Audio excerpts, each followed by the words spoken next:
Welcome to another edition of Heartbeat of Holliston. I'm O Lawless. And I'm Paul Saulnier. Great, wonderful day today, 70 degrees. Oh, tomorrow even better? Yep. I'm really looking forward to it. Unusual weather for this time of year. Yeah, and lots of things have happened in town since we've been on. Yep. And we're going to talk about some of them tonight. We certainly are. But we'll probably have a drought this summer with all this no snow, though. That's going to be a problem, maybe. Well, you'd never know it now. I mean, there's water everywhere. That's true. Yeah, the ground's sort of frozen, you know, so it's not soaking in, so it might hang around for a while. I hope so. Yeah. So, yeah. Go ahead, Paul. All right. On this month's show, we visit the new location of the Holliston Pantry Shelf, meet the members of the Masonic Lodge at their annual Super Bowl Hoagie sale, and shop at the Congregational Church Clothes Closet. So let's get this show going with our guest, Linda Marshall, Director of the Holliston Senior Center. Welcome. Thank you. So what is the first thing you would like everybody to know about the Senior Center? What's most important? Oh my goodness, there's so many things that are important. Yeah. We are a vibrant, active place. It's not a senior center of the past. We have people that come for yoga, Pilates, Zumba. Wow. And we have the traditional, we have bingo. We have our own band, which is very unique even for senior center standards. You mean people that are at the senior center have a band? Yes. That's on Fridays, isn't Every it? Friday afternoon from 1 to 4, which is a great draw. We have people that come actually from all over the eastern half of the state to listen to the Really? band. Really? Yes. What are they called? The Tune Timers. Oh, yeah. And do people dance? They do. Oh, they love to dance. Paul, Yeah. we need to go. Yeah. Absolutely. Come on down. We're old enough, right? 55 and older. Yeah. Oh, okay, because that's one of my questions. Yeah. And how about how many seniors do you service? Well, last year we had over almost 900 seniors that participated in programs at the center. Another 160 that use our transportation program. And those don't count the people that just drop in for something quick, like we loan out free medical equipment. So somebody that might be coming to pick up a walker or something to that effect. And can people bring used medical equipment to you? They can. You still have, last time I brought you something, the garage was full. Well, we do move it around. Oh, okay. In the winter, it's in the garage. In the summer, it's in our shed out back because our annual fall fair takes over the garage every summer. And I know you have a little system. You give people a little card, and you'd like them to register when they come in. There's a reason for that, right? There is. It's called My Senior Center. So it's a key card like you have for your grocery stores, drugstores, and that actually logs the use of the senior center. Prior to having My Senior Center, we used to do all that manually. They would sign their name on a paper. We would have to enter it to data sheets. But there's a reason for that. You need that for what, fundraising? Or? For fundraising, the state formula grant that we receive. When I write grants, they're often, well, how many people do you have participating? Oh, yeah. So that's a hard copy of being able to show the numbers. Yes, factual. Yeah. I know you still have a camera club. We do. It's a small group, primarily of men that come in on Thursday afternoons. Yeah, there's a pool table in there as well, right? Is there a pool team? Yes, we have 2 pool tables. As a matter of fact, there is a tournament going on as we speak. Twice a month they have Tuesday evening tournaments. Our daytime tournament is starting again, I believe, this week. I've heard they're quite the pool sharks. They are. If you were to come in, we have lots of trophies and plaques on the walls from over the years. It's been a long-standing tradition. What, do they compete with other towns? Yeah. Yes. We also serve as the home team for Bellingham, as they don't have their own pool table. So sometimes they may be the host team. Any other groups that participate in competitions in the Senior Center? Anybody else do anything else besides the pool group? Not so much in terms of competitions. Okay. No. Quilting, is there a strong quilting group? We have. They've kind of changed their format to. They call themselves Open Sew now, to welcome people to do other kinds of sewing and crafts. Okay. As opposed to quilting is a very unique part of sewing, but other people feeling left out. So the group wanted to open themselves up. So. Okay. Over the last couple of years, parking was always a problem, and I know you got greatly expanded. Has that served the needs? It has, although we've still had a couple of occasions where they've been parked on the street. Oh, sure, like your big annual fall fair. Well, the fall fair we know, but even some of our truly bigger events like the policeman's luncheon that they put on for the seniors every December. we invited the town manager and the selectmen actually had to park on the street when they Oh, well. got there. So what's happening in 2018? Anything new that your initiatives that you're planning? We have a couple of things that are new. One is we've actually received a grant for a medical escort program, and we're very excited about this.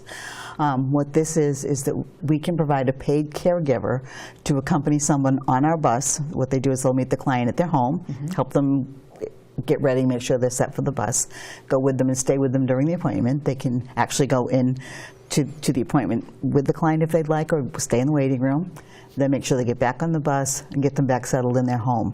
Nice. Do those people need qualifications? We've partnered with a couple of private home care agencies, so they're trained, licensed, and bonded by the home care agencies that are okay. providing the caregiver. Because they might need to, what, move a wheelchair around? Move a wheelchair, somebody might have some cognitive issues, dementia, and And if they have like equipment or medical equipment, oxygen. We have a couple of people we take with oxygen. Yeah. And sometimes just frail. So this is going to be a real help to people, because otherwise they'd have to go by themselves or just have someone else that's not skilled with them. Correct. And sometimes they can't go. They do have to be independent to use our transportation system or have a caregiver with them. And sometimes we've had problems with people with a dementia who might kind of wander off from the appointment rather than staying and waiting for a bus. So this helps folks with those issues as well as just Are there other frail. opportunities for people to volunteer? We have over 140 volunteers. Wow. A very All active, ages? all ages, from high school kids to last year our oldest volunteer retired when she was just before her 99th birthday. So tell us about her. What's going on with her? Okay, we're very excited for her. This April she will be celebrating her 100th birthday. Yeah. She's our oldest active member.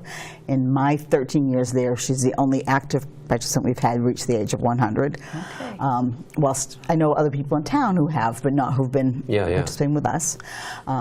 So although it's a little bit of a surprise to her still. Well, maybe you shouldn't tell us. But we're having a party for her on her birthday. We should be there, right? Yes. We should.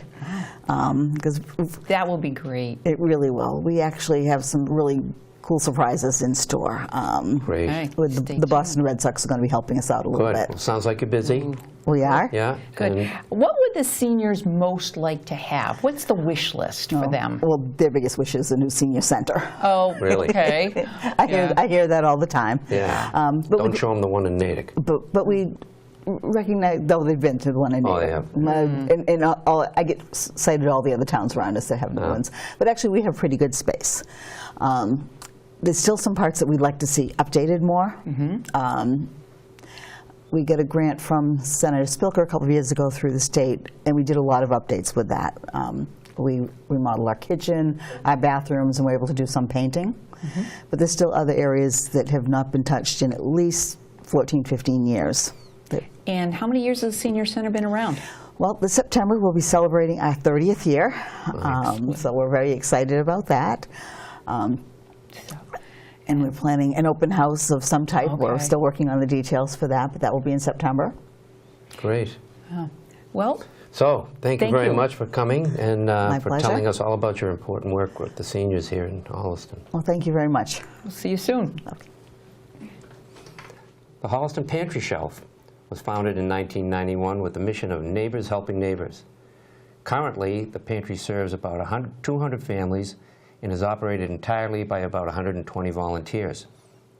In December, the Pantry Shelf made a significant investment in its future with a move to a brand new location. At 73 Charles Street, they have a custom-designed space to provide an efficient and safe space for their clients. At the open house for the new location, we met with dedicated volunteers and board members who make the pantry such a success. Today is the open house for the new location for the Holliston Pantry Shelf. We're here to talk to some of the people that made this possible.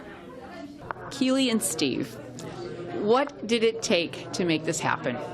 Well, it started about April, May timeframe where we realized that our lease at Water Street was coming up at the end of the year. So to do our due diligence, we appointed a team to go out and study our options. what it would take to stay at Water Street, what it would take to move somewhere else. So I appointed a committee that Keely headed up, along with Dave O'Neill and Bob Nemeth. And they took it from there. I'll let Keely talk to how many places they visited and the amount of time they had to spend doing it.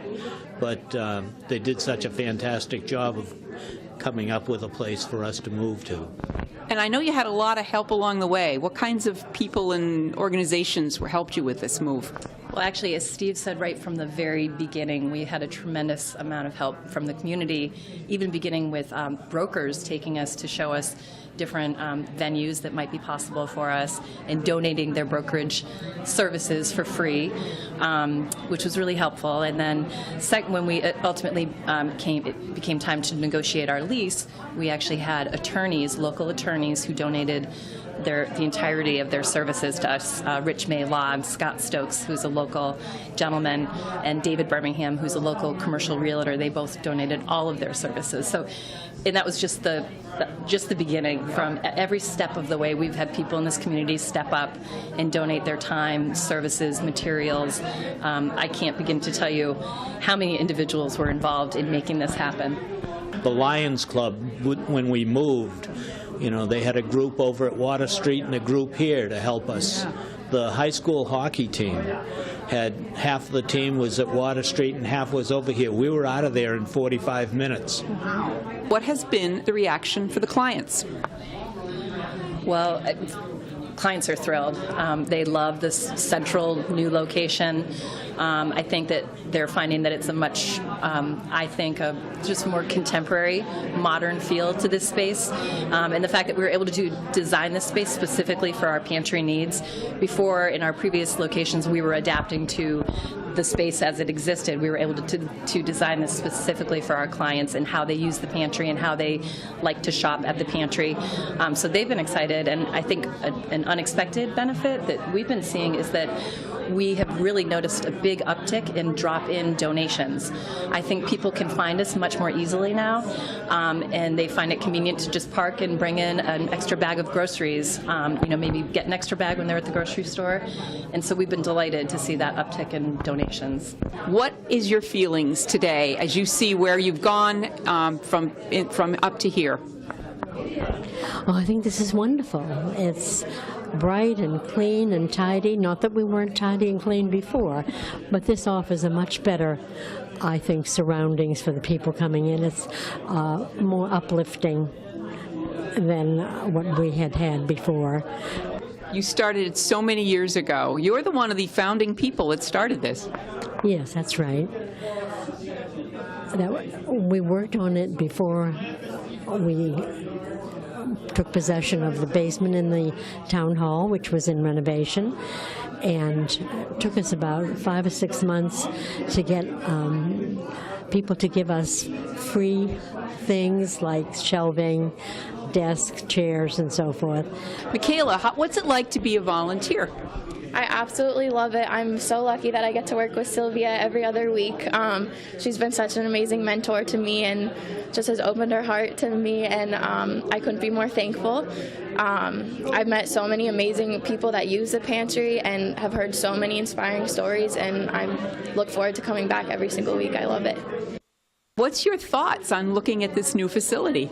Well, it's beautiful. I mean, it's so bright and clean and really a great space for all the folks that work at the pantry shelf to work in, and a beautiful, clean place for visitors who come here to shop in. I think is this unusual in your constituency to have a place like this that's so totally volunteer driven? I'm very lucky to live in a district or represent a district that has really great support in all of my communities for folks that are in need. But I will say that Holliston, as it does in many things, sets itself apart in really the level of community involvement in the pantry shelf. I mean, pretty much every constituency, every organization in town really comes together around this effort, and it's really about community helping community, and neighbor helping neighbor, and it really, I think, just it embodies the spirit of our town and why everyone just loves to live here, and why you never leave Holliston. You stay, you come and you stay, and this is just part of why. That's so true. So Linda, as the volunteer coordinator, what's your biggest challenge? Actually, I can't even say right now that I'm having too much of a challenge. We have been blessed with so many people coming forward to volunteer that right now I actually have about a half a dozen volunteers that are getting ready to be trained that don't have shifts yet because we don't have an opening for them. But we're always looking for people. We always, we never turn anybody down because we know that there will be shifts that have openings. There will be behind-the-scenes jobs, which we right now have a couple that we're looking to fill. So there's always more to do, but I think we are so blessed, and again, I think it has to do with the community spirit that Carolyn was speaking about. We have such a wonderful, caring community in Holliston that people just want to get involved. They want to have a part of it. And so we are blessed in that way, and the pantry is blessed, but the neighbors helping each other, it's a blessing to everyone. There is one special thing that I want to point out is that the number of young people and the connection of our youth community to the pantry shelf, and it's wonderful, of course, for them to be involved at such a young age in something that is giving back. And I think we always get more out of giving than we do out of receiving, and the amount that they give as young people, or amount that they give and receive out of that spirit, is wonderful. And it also sets the stage for them to go out into the greater world and continue this notion of service, which is so important. It's really, those are the ties that bind us all together and that are so meaningful in developing relationships throughout life, not only when they're young, but just until, every age. For the Heartbeat of Holliston, this is Chryso Lawless. Have you been to the new space, Paul? I have, yep. It's pretty nice. Oh, it's gorgeous compared to what they had. Yeah. And it's a lot more handy for me. They're right out my back door. That's right. Many people can walk to it. Yeah. But I think it was just a really neat open house because they honored a lot of the people and contractors who provided material and time to rebuild that whole space out for them. So it was volunteers that basically outfitted that entire space? A lot of it was. No kidding. Yeah, it was great. And then the day they moved all that food and everything in like 2 hours. They had really? The hockey team, the Lions, everybody was, and they had a moving company that volunteered, their vans. So it was a great effort. Wow, and the space certainly shows the result. It's great. Yeah. Yeah. The pantry shelf's another one of those ideas that happen in Holliston where people's needs are met by a willing community. There are more than 36,000 Masons belonging to more than 230 lodges throughout Massachusetts. Since 1733, Freemasonry has been a part of the lives of some of our country's most notable citizens, including Benjamin Franklin, Paul Revere, George Washington, and even Steve Wozniak. On Super Bowl Sunday, the Mount Hollis Lodge held their Hoagie fundraiser. This is their biggest event. All of the proceeds raised go directly to charity. We caught up with the action and learned what this brotherhood is all about. It's Super Bowl Sunday, and Heartbeat of Holliston is here at the Mount Hollis Lodge, where they're holding their 26th annual Hoagie sale. What is happening here today? Today is actually our 26th annual Super Bowl Hoagie sale at Mount Hollis, which we've started the tradition many years ago, and which we make hoagies to sell out to celebrate the Super Bowl, but also all the proceeds actually go to benefit local charities. We focus on the Holliston Pantry Shelf, and we also, a couple of years ago, created a scholarship foundation for Mount Hollis that we work with here at the local high school. So what are the criteria for the scholarship recipients? We work very closely with the Holliston Scholarship Foundation and partner with them. And it's based on the ideals of Freemasonry, of faith, hope, charity, community service. So we just look for kids, both male and female, that doesn't matter. But we work with Holliston High School to look for kids that kind of carry those ideals and have shown those through their high school career. You have a long history in the Masons. Tell me about the Masons. Who are they? Go ahead. Go on. Masons, yes, they started actually originally back in London, and I'm talking in the early 1700s. In the U.S., they flourished when the colonies, and before the colonies, and then continued after.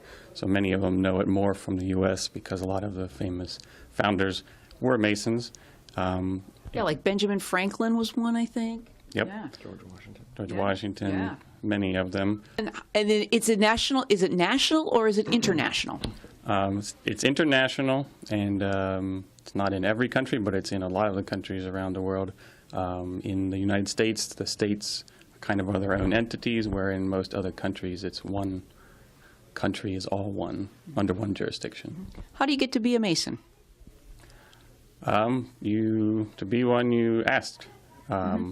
First thing you do is ask, and there's a few criteria to see if you're interested, and so you know what we are, if you want to be one. And then once we meet with you, it goes beyond there like you probably would at any organization. So do you have a website here in Holliston, or how if you want to be a Mason, would you talk to one of you guys? We've got a website that you can look up at mounthollislodge.org that you can look up and get lots of information on Freemasonry. Like Jeremy said, it's looking for guys that have similar beliefs in what we do. It is non-religious, that religious affiliation does not matter for what you have. The thing we look at in Freemasonry, it's interesting that when the guys come together, there's no politics, no religion. It's all about guys being together and have a chance to share experiences with other guys, to have it and supporting each other, because in today's society we lose that. We don't really have the chance to just get together and hang out. No matter what you do, no matter it's no level, no station, everybody's equal in what we do. But it's a chance to just get together. It's a fraternal organization, really, at heart. Yeah, I think fraternal says a lot. That when you said that really defines what some of the criteria for why you stick together. Yeah. And we look for those and that chance to have that fraternal bond that you have, but it's also a chance that we're really focused on doing good for the community. One of the other charities that we do a lot with is the Angel Fund, which is a Masonic charity throughout the state of Massachusetts. And we work very closely with guidance counselors from the high school. And one of the interesting things is that when we work with those guidance counselors, if there's a kid in need that needs something, a coat, or a family who's had a tragedy, a fire, is money goes directly to them. We don't know who it goes to. They don't know where it came from. It's just there. And that kind of underpins really what Freemasonry is about. Going to the Hoagie sale, why Hoagies? Well, that name doesn't resonate in New England very much. Can you tell me about that? So when it started about, 26 or 27 years ago, when they started discussing it, there was a few members at the time which were from the Philadelphia area. They decided that was something they always grew up and they always loved the hoagies. And at that time, they were driving a van down to Philly to pick up most of the ingredients. All the rolls came from there. A lot of the meat came from there. They were picking up a lot of the stuff. Yeah.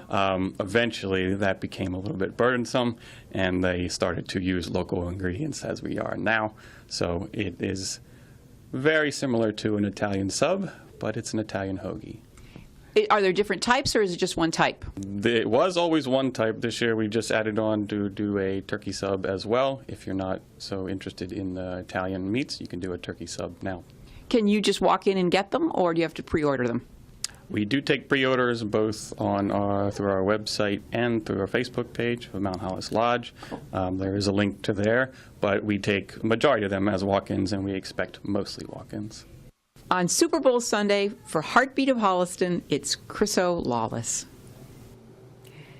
Even though the outcome of the football game was not what we would have liked, the Masons had a winning event.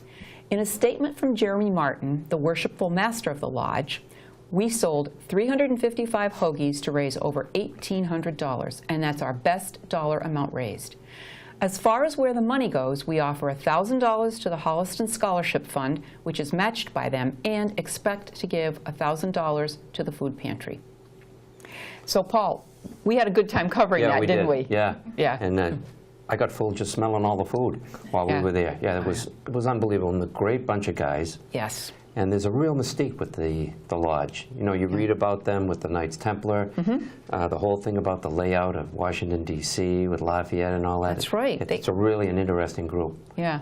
And they're a really nice, humble group of fellows, and they raise a fair amount of money. I learned a lot from them today. They do an awful lot of good, yeah. And you never hear about them. Right. And then they actually have a retirement home out in Western Mass. Yep. And all you have to be is a member, and you can go there free. Yeah, it's a very impressive building. I've been by it. It's great. Yeah. But the hoagies were great, and I loved having. Do you put hots on yours, or? Yeah. Yeah. It's good. Yeah. The Mount Hollis Lodge thanks everyone for their support, and they're just a great group to have. All right, well, it's time to catch up on Holliston sports with HCAT's own Howard Cosell, Jane Wyman. Hey, Jay, how are you? Good, Paul. How are you? Chryso, Good. Nice to see you again. Great to be here. Like you said, nice warm weather. Getting ready to go outside again, but we have some stuff to talk about a little bit. Good. First, we want to talk about an event that we went to back in October, which was the book signing for Ken Dunn's book, Holliston Panther Football. And it's an incredible book. It's over 800 pages long, and it breaks down every game that Holliston participated in football. And we had a great time. As you see in the pictures here, there's a lot of former players and former coaches. That's Gary Alger, one of the all-time great players. The gentleman in the blue is Tom Cato. That's Ken Dunn with him, and of course Tom over there. Yeah. Tom Cato was a coach years ago, almost 50 years ago, and he came in, and every time a former player came in, he knew everything about that player, everything about their family. I can't imagine how much he knows. And it was great seeing him, and of course Todd Kiley, the current coach, came in too. So it was just a great event. It was sponsored by John Paltrineri, and John does everything for this town. He's just fabulous, and whatever he does turns to gold. But it was a really nice event, and Coach Cato and Coach Kiley get to see a lot of their former players, and it was really nice seeing these guys come in. And of course, Tom Emmons played football here at Holliston. I didn't. I played at Ashland. That's right. But it was really a great time that was had by all, and it's a great book. And he's coming out. Ken's coming out with a supplement to the book, and I've seen some of it. And they're going to have the all-time records for a lot of the stuff that went on in the Holliston football. So, and he's also engaged a lot of the former players. I happen to know one of them. Who is Henry Bullard, who played back when they just picked it up again. Because Holliston, there was about 25 or 30 years of Holliston didn't have any football at all because of financial issues. And then they picked it back up again in like 57 or 58. And so I know one of the guys who played back then. So he's one of the greats too. He had over 1,000 yards rushing in 1 year and everything. So I'm looking forward to the book. It's really going to be something. And Ken did a remarkable job because he had to go in and look at in Milford and Framingham to dig out statistics on every single game. The newspapers in the library. So it's fantastic. So what's happening today? Well, today we got just a few things for you. First is some of the playoffs that the high school teams have made, which is really kind of cool. First, I want to talk about the hockey team. Now, the hockey, I don't cover the hockey team. Tom Emmons and Jeremy Krause and Carlos Canto do that. But so I got a hold of Tom, and I said, I got to find out some of the stuff because they had a great year. They were 12-6-2.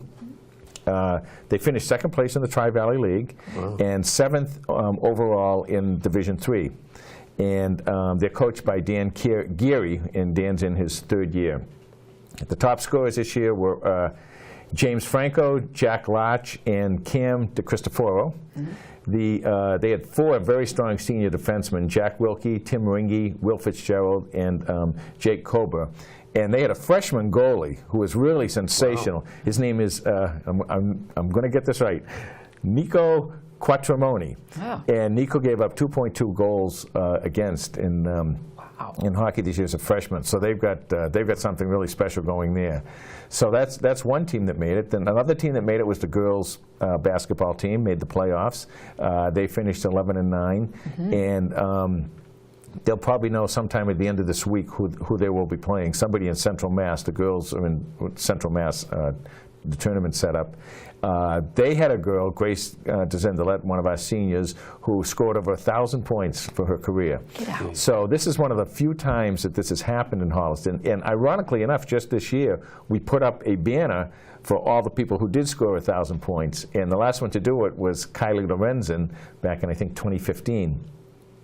Ironically enough, Kylie Lorenzen, who is now playing at Southern New Hampshire University, she just scored her 1,000th point in college. Oh my gosh! So as a junior, so Holliston's been blessed with some really, really superior basketball players. The new floor has really made a difference. Yeah, it's fantastic.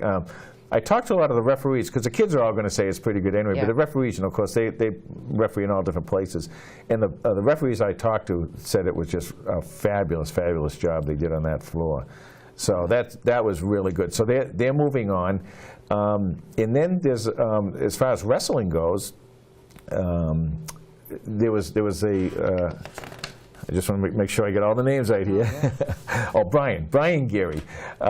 He came in second place in Division III in the 120-pound weight division. Yeah. So he'll be moving on to wrestle in the All States. Wow. So that's what I have for sports. But I did have one other quick thing. The boys basketball coach, Jenna Galster, is teaching here at the high school. Yeah. And she's running classes. A bunch of the classes that she has are putting together. They're building one of these tiny houses. Really? Have you heard of this? Yeah. And they I don't know a lot about it. I guess they put it on a trailer. Yeah. And they're involving all different classes. I think she said she had some kind of a mathematical modeling class or something that participated in it. And they're trying to get as many of the different classes to do different things that they did. Yeah, sure. like the English class may be writing ads, or they may have different, maybe a computer class. Are they doing it for charity? I'm not quite sure exactly. I haven't got the whole story on it, and I really want to get more. In fact, it's something probably that HCAT should look into. I know. Are any of them actually doing the construction? No, they've got. Well, I don't say. They have volunteers who are helping doing the construction. And they have different people in town who are helping to build it. Okay. But I'm sure maybe if the kids have a shot at going in there, they'll do it. But what I think is great about it is that, well, one thing is you don't hear enough good about the young kids today anyway. And this is great. And coming out of my line of work that I came out of, you can learn a lot in school, but I really think you learn the most when you learn and apply.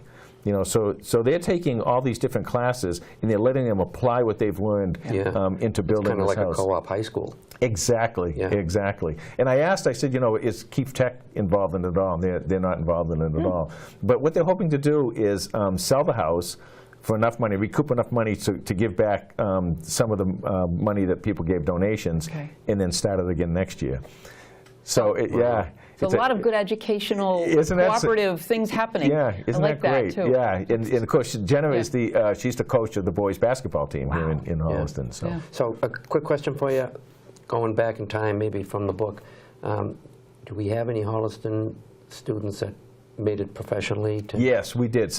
I think some of the Peter Kuskis might have made it professionally, and there might have been some other players in there. But a lot of these players have gone to some really good schools, Penn State, some really top schools around the country. Good scholarships.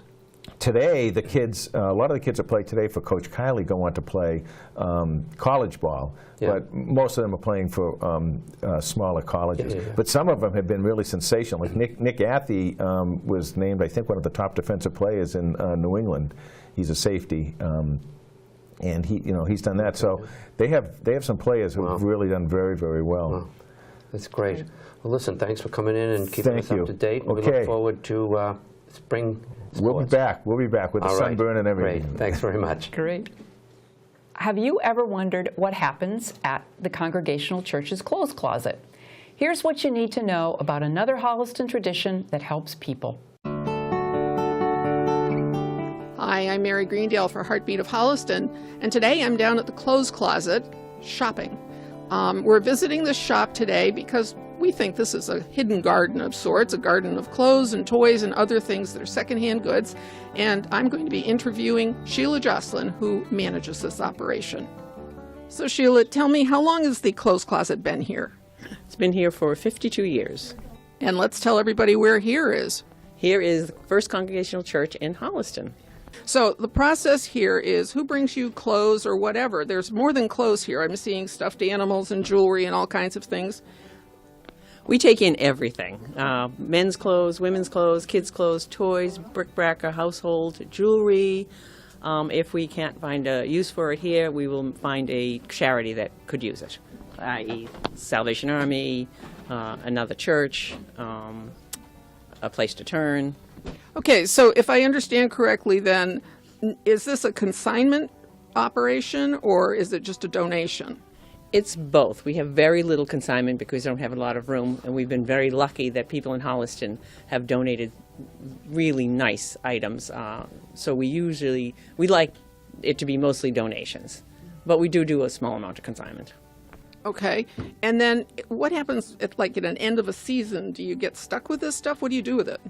We have some volunteers, and the volunteers that are here today that come and box up and bag all of this stuff twice a year. So we'll do this in March. The first week in March, we'll bag all this stuff up and send it to a charity. And do they provide you any funding for that? I mean, is that just a donation? Is that an outright donation to the other charity? It's an outright donation to the other charity, yes. Okay.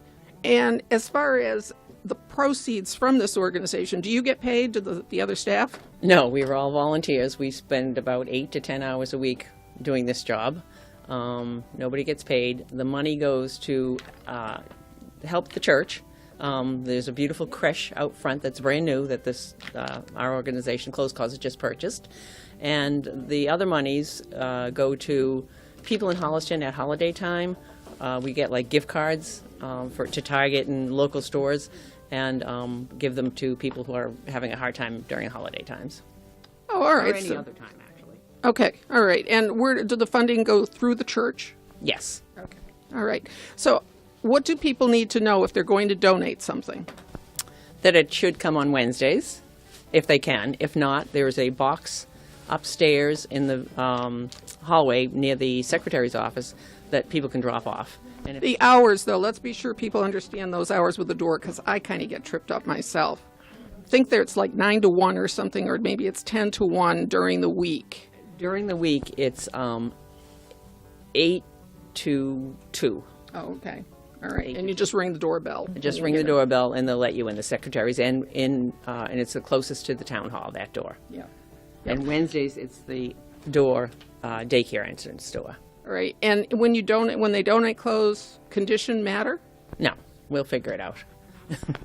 So some things might just go into a rag bag, but other things will go on a shelf. Or the things that we don't, we only take things without stains. Everything has to be in clean, saleable condition. Okay. Anything that's not in clean, saleable condition will go to Salvation Army. Okay. And they use it or sell it?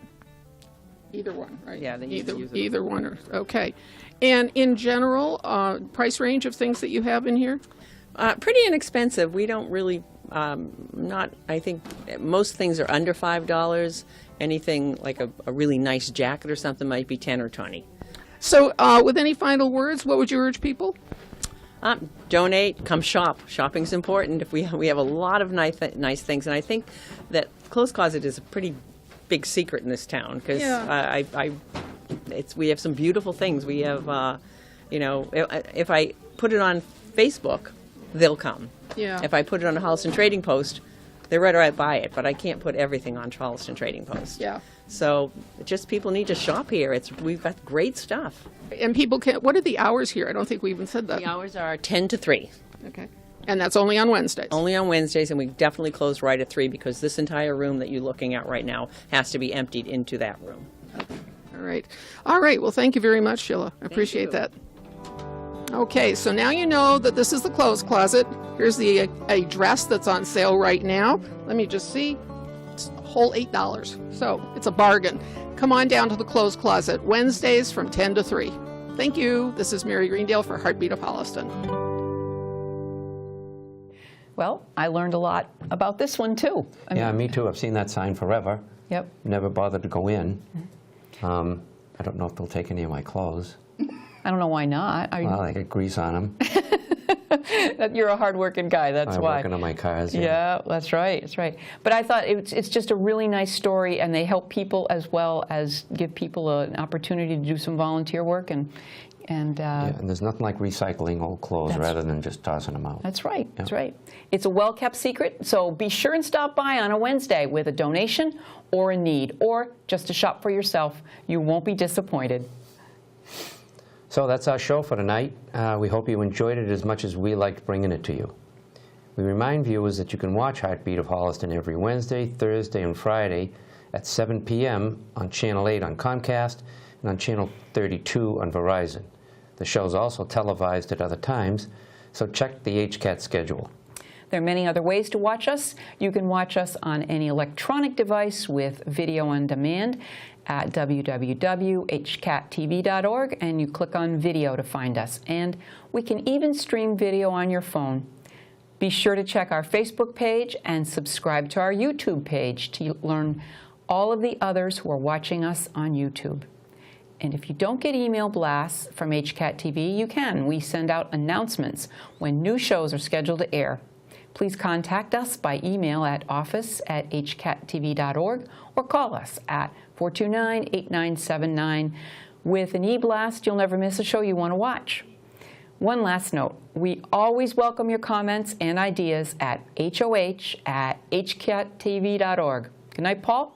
Good night, Crisel. And good night, Holliston.